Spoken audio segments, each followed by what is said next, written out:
Rubilux Paints, best quality, best value for money. உங்கள் பேர் சொல்லும் பெயிண்ட் Rubilux Paints.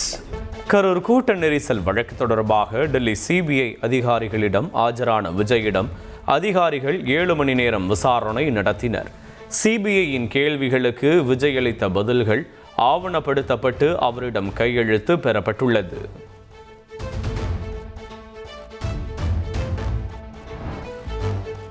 கரூர் கூட்ட நெரிசல் தொடர்பாக விஜயிடம் 80க்கும் மேற்பட்ட கேள்விகளை சிபிஐ அதிகாரிகள் கேட்டதாக தகவல் வெளியாகி உள்ளது. நிகழ்ச்சி நடந்த இடத்திற்கு செல்ல பல மணி நேர தாமதம் ஏன் உட்பட பல்வேறு கேள்விகளை எழுப்பியதாக கூறப்படுகிறது.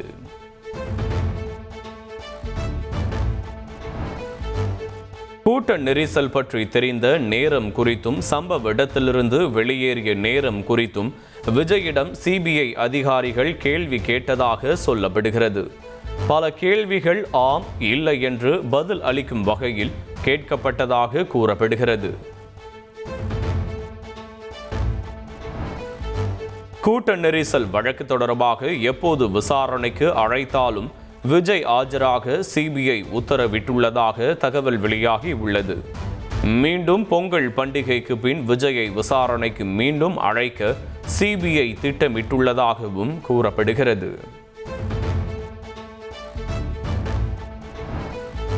சிபிஐ விசாரணை நிறைவு பெற்ற நிலையில் டெல்லியில் தவிக தலைவர் விஜய் சட்ட வல்லுநர்களுடன் ஆலோசனை மேற்கொண்டார்.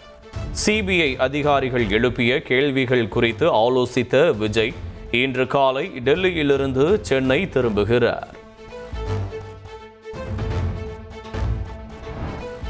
வரலாறு காணாத வகையில் தமிழ்நாடு வளர்ச்சி அடைந்து வருவதாக சென்னையில் நடைபெற்ற அகிலக தமிழர் விழாவில் முதலமைச்சர் ஸ்டாலின் தெரிவித்துள்ளார். வெளிநாடுகளிலும் தமிழ் மொழி வளர பல்வேறு திட்டங்கள் செயல்படுத்தப்படுவதாகவும் அவர் கூறியுள்ளார்.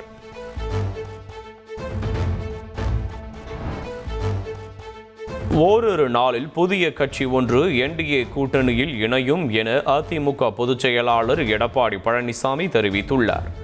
சென்னையில் வேட்பாளர் நேர்காணலின் போது பேசிய அவர் மேலும் சில கட்சிகளுடன் பேச்சுவார்த்தை நடத்தி வருவதாக கூறியுள்ளார். தமிழகத்தில் பொங்கலுக்கு முந்தைய நாளான போகி பண்டிகை நாளன்று பள்ளிகளுக்கு விடுமுறை அறிவித்து தமிழக அரசு உத்தரவிட்டுள்ளது. வியாழக்கிழமை பொங்கல் பண்டிகை கொண்டாடப்படும் நிலையில் புதன்கிழமை முதல் ஞாயிறு வரை விடுமுறை அளிக்கப்பட்டுள்ளது. பொங்கல் பண்டிகையொட்டி அதிக கட்டணம் வசூலிக்கும் ஆம்னி பேருந்துகள் மீது கடும் நடவடிக்கை எடுக்கப்படும் என அமைச்சர் சிவசங்கர் எச்சரித்துள்ளார். ஆம்னி பேருந்துகளில் போக்குவரத்து ஆணையர்கள் ஆர்டிஓ தலைமையிலான குழுக்கள் ஆய்வு மேற்கொண்டு வருவதாகவும் அவர் கூறியுள்ளார். பொங்கல் பண்டிகையொட்டி சென்னையில் 16,000 போலீசார் பாதுகாப்பு பணியில் ஈடுபட உள்ளனர். பொதுமக்கள் அதிகம் கூடும் இடங்களில் ட்ரோன் மற்றும் கண்காணிப்பு கோபுரம் அமைத்து கண்காணிக்கின்றனர்.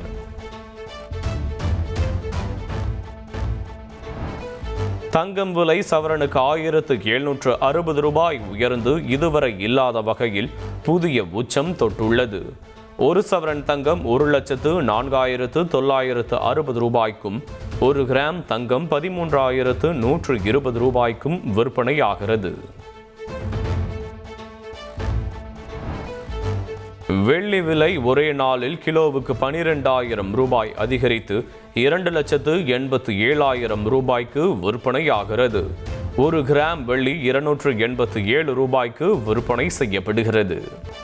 ஜனநாயகன் படத்திற்கு சென்சார் சான்றிதழ் கோரி தயாரிப்பு நிறுவனம் உச்சநீதிமன்றத்தில் மேல்முறையீடு செய்துள்ள நிலையில் சென்சார் போர்டு கேவியட் மனு தாக்கல் செய்துள்ளது.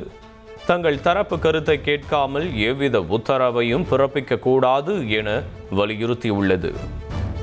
மும்பை பொதுக்கூட்டத்தில் ஆதித்ய தாக்கரே, ராஜ் தாக்கரே உள்ளிட்ட சிவசேனா தலைவர்கள் பாஜக முன்னாள் மாநில தலைவர் அண்ணாமலையை மிரட்டி பேசிய விவகாரம். மும்பைக்கு வருவேன், முடிந்தால் வெட்டி பாருங்கள் எனவும், மிரட்டல் உருட்டலுக்கு பயந்தால் கிராமத்தில்தான் இருக்க வேண்டும் எனவும் அண்ணாமலை பதிலடி கொடுத்துள்ளார்.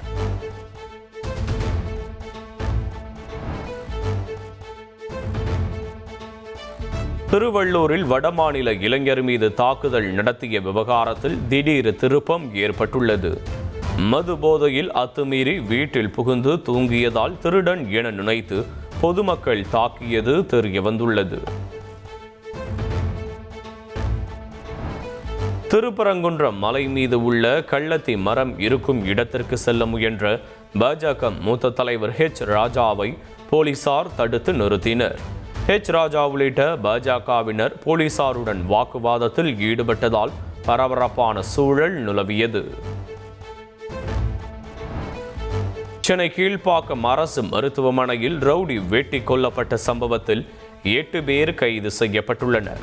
முன்விரோதம் காரணமாக கொலை சம்பவம் நிகழ்ந்துள்ளதாக கூறியுள்ள கூடுதல் காவல் ஆணையர், பணியிலிருந்த போலீசார் மீது துறை ரீதியான நடவடிக்கை எடுக்கப்படும் என தெரிவித்துள்ளார்.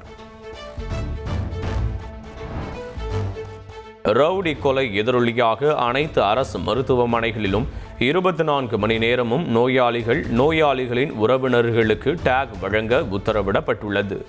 டேகில் நோயாளி பெயர், உடன் இருப்பவரின் உறவு முறை கட்டாயம் என்றும், நுழைவாயிலில் மெட்டல் டிடெக்டரை பயன்படுத்தி சோதிக்கவும் மருத்துவத்துறை அறிவுறுத்தியுள்ளது.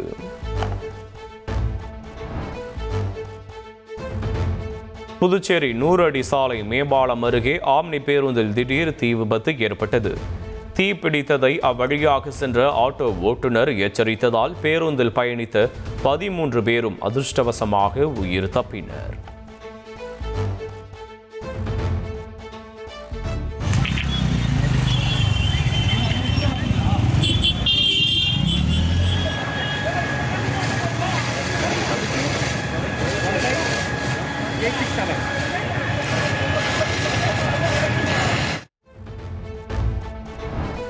கொடைக்கானலில் வனத்துறை கட்டுப்பாட்டில் உள்ள சுற்றுலா தலங்களில் QR கோட் மூலம் நுழைவு கட்டணம் செலுத்தும் முறை அமலுக்கு வந்தது. குணா குகை, மேயர் சதுக்கம், ஃபைன் ஃபாரஸ்ட் உள்ளிட்ட இடங்களுக்கு QR கோட் மூலம் நுழைவு கட்டணம் பெறப்படுகிறது.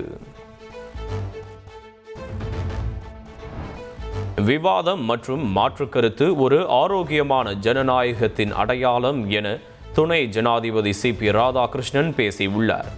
டெல்லி ஜவஹர்லால் நேரு பல்கலையில் நடைபெற்ற பட்டமளிப்பு விழாவில் பேசிய அவர், மாணவர்கள் கல்வியை சமூக மாற்றத்திற்கான கருவியாக பயன்படுத்த வேண்டும் என அறிவுரை வழங்கினார். குஜராத் மாநிலம் அகமதாபாத்தில் இந்தியா ஜெர்மனி இடையே புரிந்துணர்வு ஒப்பந்தங்கள் மேற்கொள்ளப்பட்டன. ஜெர்மனி வழியாக பயணிக்கும் இந்தியர்களுக்கு விசா இல்லாத வசதியை ஜெர்மனி அறிவித்துள்ளதாக பிரதமர் மோடி தெரிவித்துள்ளார். இந்தியா AI மிஷன் திட்டத்தின் கீழ் 12 ஸ்டார்ட் அப் நிறுவனங்களுடன் பிரதமர் நரேந்திர மோடி ஆலோசனை நடத்தினார். நாட்டின் மதிப்புகளுக்கு முக்கியத்துவம் அளிக்கும் தார்மீக நெறிமுறைகள் கொண்ட AI தொழில்நுட்பங்களை உருவாக்க நிறுவனங்களுக்கு அவர் வலியுறுத்தினார். முக்கிய கனிமங்கள் மற்றும் மூலப்பொருட்களின் விநியோக சங்கிலியை நிர்வகிக்கும் அமெரிக்கா தலைமையிலான பாக்ஸ் சிலிக்கா கூட்டணியில் இந்தியா இணைக்கப்பட உள்ளதாக அறிவிக்கப்பட்டுள்ளது. அமெரிக்கா, ஜப்பான், இங்கிலாந்து, இஸ்ரேல் உள்ளிட்ட 9 உறுப்பினர்களை கொண்ட கூட்டணியில் இந்தியா 10வது நாடாக அடுத்த மாதம் அதிகாரப்பூர்வமாக இணைய உள்ளது. பாக்ஸ் சிலிக்கா கூட்டணியில் இணைவதால் ஐபோன் மற்றும் பிற உயர் தொழில்நுட்ப சாதனங்களை இந்தியாவிலேயே தயாரிப்பதற்கான வாய்ப்புகள் அதிகரிக்கும் என எதிர்பார்க்கப்படுகிறது. வளர்ந்து வரும் தொழில்நுட்ப திறனுக்கும் சர்வதேச அளவில் இந்தியாவின் மீது உள்ள நம்பகத்தன்மைக்கும் கிடைத்த மிகப்பெரிய அங்கீகாரம் என்று மத்திய அரசு தெரிவித்துள்ளது. கூகுளின் ஜெமினி AI தொழில்நுட்பத்துடன் ஆப்பிள் நிறுவனம் கைகோர்க்கிறது. நடப்பாண்டுக்குள் கூகுள் ஜெமினி மாடலை பயன்படுத்தி புதிய சிரி சாட்பாட் வெளியாகும் என இரு நிறுவனங்களும் கூட்டறிக்கை வெளியிட்டுள்ளது. மகாத்மா காந்தி தேசிய ஊரக வேலைவாய்ப்பு உறுதி திட்டத்தின் பெயரை மாற்றி கிராமப்புற ஏழைகளின் வாழ்வாதாரத்தை மத்திய அரசு பறிப்பதாக மல்லிகார்ஜுன கார்கே குற்றம் சாட்டியுள்ளார். விவசாய சட்டங்களுக்கு எதிராக போராடி வென்றதை போல ஏழைகளின் உரிமைகளை பறிக்கும் பாஜக அரசுக்கு எதிராக மக்கள் ஒன்று திரண்டு போராட வேண்டும் என்றும் அவர் அழைப்பு விடுத்தார். மேற்கு வங்கத்தில் நடைபெறும் வாக்காளர் பட்டியல் சிறப்பு திருத்த பணியில் வாக்காளர்கள் தங்களின் அடையாளத்தை மீண்டும் நிரூபிக்க வற்புறுத்தப்படுவதாக முதல்வர் மம்தா பானர்ஜி குற்றம் சாட்டினார். எஸ்ஐஆர் பணியில் நிலவும் குளறுபடிகளுக்கு காரணமான தேர்தல் ஆணையத்திற்கு எதிராக உச்சநீதிமன்றத்தை அணுகப் போவதாகவும் தெரிவித்துள்ளார். தெலங்கானாவில் போக்குவரத்து விதிகளை மீறும் நபர்கள் மீதான நடவடிக்கைகளை கடுமையாக்க முதல்வர் ரேவந்த் ரெட்டி உத்தரவிட்டுள்ளார். விதி மீறல்களில் ஈடுபடுவோரின் வங்கி கணக்கில் இருந்து நேரடியாக அபராத தொகையை பிடிக்கும் தொழில்நுட்பத்தை கொண்டு வரவும் அறிவுறுத்தியுள்ளார். யூபி வாரியர்ஸ் அணிக்கு எதிரான மகளிர் பிரீமியர் லீக் T20 போட்டியில் பெங்களூரு அணி 9 விக்கெட் வித்தியாசத்தில் அபார வெற்றி பெற்றது. RCB வீராங்கனை கிரேஸ் ஹாரிஸ் 40 பந்துகளில் 10 பவுண்டரிகள் மற்றும் 5 சிக்சர்களுடன் 85 ரன்கள் குவித்து வெற்றிக்கு வித்திட்டார். இந்தியாவில் நடைபெறவுள்ள T20 உலகக்கோப்பை போட்டிகளில் விளையாட வங்கதேசத்திற்கு தடை இல்லை என ICC தெரிவித்துள்ளது. பாதுகாப்பு அச்சுறுத்தல் இருப்பதாக வங்கதேச கிரிக்கெட் வாரியம் கூறி வந்த நிலையில் அந்நாட்டு வீரர்களுக்கு முழு பாதுகாப்பு வழங்கப்படும் என விளக்கமளிக்கப்பட்டுள்ளது. டெல்லி, உத்தரப்பிரதேசம், ஹரியானா உள்ளிட்ட வட மாநிலங்களை வாட்டி வதைக்கும் கடும் குளிர். டெல்லி கமலா மார்க்கெட் பகுதியில் அமைக்கப்பட்ட முகாம்களில் வீடுகள் அற்ற மக்கள் தஞ்சமடைந்துள்ளனர். கர்நாடகாவின் தும்கூரில் மகாத்மா காந்தி உள் விளையாட்டு அரங்கத்திற்கு மாநில அமைச்சர் பெயர் சூட்டப்பட்டதற்கு எதிராக பாஜகவினர் போராட்டம் நடத்தினர். பெயர் மாற்றத்தை ரத்து செய்ய கோரி மைதானத்தின் முன்கூடிய பாஜக நிர்வாகிகள் குண்டுகட்டாக கைது செய்யப்பட்டனர்.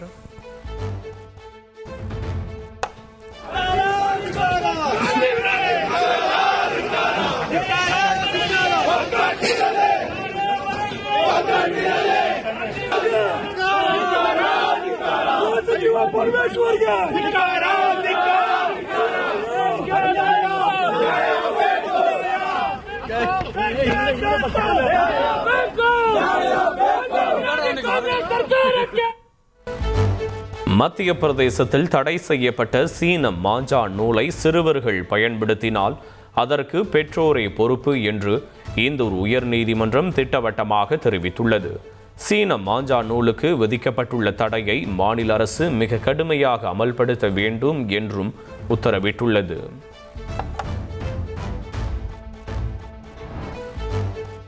தலைமை தேர்தல் ஆணையர் மற்றும் பிற ஆணையர்களுக்கு வழங்கப்பட்டுள்ள வரம்பற்ற சட்ட பாதுகாப்பு அரசியல் சாசனத்திற்கு எதிரானது என உச்ச நீதிமன்றத்தில் தொடரப்பட்ட வழக்கு. நீதிபதிகளுக்கே இல்லாத பாதுகாப்பு தேர்தல் ஆணையர்களுக்கு வழங்கப்பட்டது ஏன் என கேள்வி எழுப்பியுள்ள உச்ச நீதிமன்றம் மத்திய அரசு பதிலளிக்க உத்தரவிட்டுள்ளது. ஈரானில் நிலவும் கடும் பொருளாதார நெருக்கடிக்கு எதிராக வலுக்கும் மக்களின் போராட்டம். தெஹ்ரானின் ஹைப்-ஏ-தீர் சதுக்கத்தில் நடந்த போராட்ட காட்சிகள் வெளியாகியுள்ளன.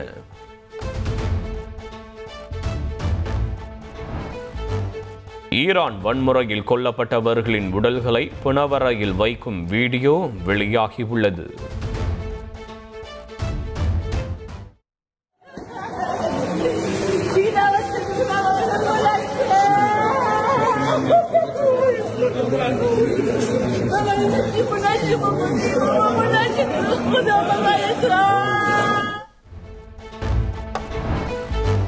ஈரானில் அரசுக்கு எதிராக போராடி வரும் மக்கள் மீது வன்முறையை பிரயோகித்தால் வான்வழி தாக்குதல் நடத்த தயங்க மாட்டோம் என்று அமெரிக்கா எச்சரித்துள்ளது.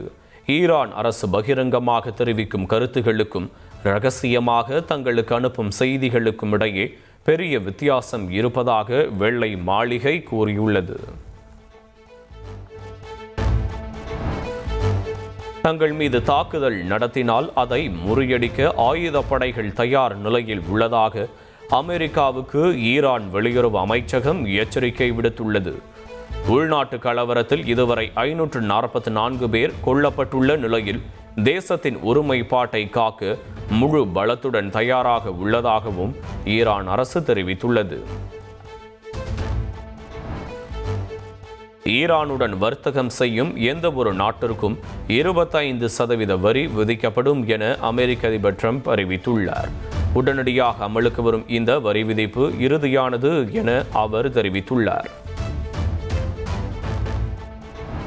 ஈரானில் அடிப்படை உரிமைகளுக்காக போராடும் மக்கள் மீது நடத்தப்பட்டு வரும் வன்முறை தாக்குதல்களை பிரான்ஸ் அதிபர் இமானுவேல் மேக்ரான் கண்டனம் தெரிவித்துள்ளார். அடிப்படை சுதந்திரங்களுக்காக போராடும் நபர்களுக்கு பிரான்ஸ் என்றும் துணை நிற்கும் என்றும் அவர் உறுதிபட கூறியுள்ளார்.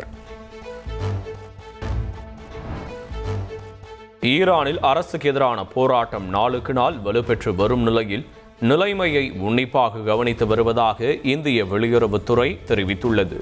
ஈரானில் உள்ள இந்தியர்கள் நலமாக உள்ளதாகவும் வெளியுறவுத்துறை செயலாளர் விக்ரம் மிஸ்ரி கூறியுள்ளார். Rubilux Paints, best quality, best value for money. உங்கள் பேர் சொல்லும் பெயிண்ட் Rubilux Paints.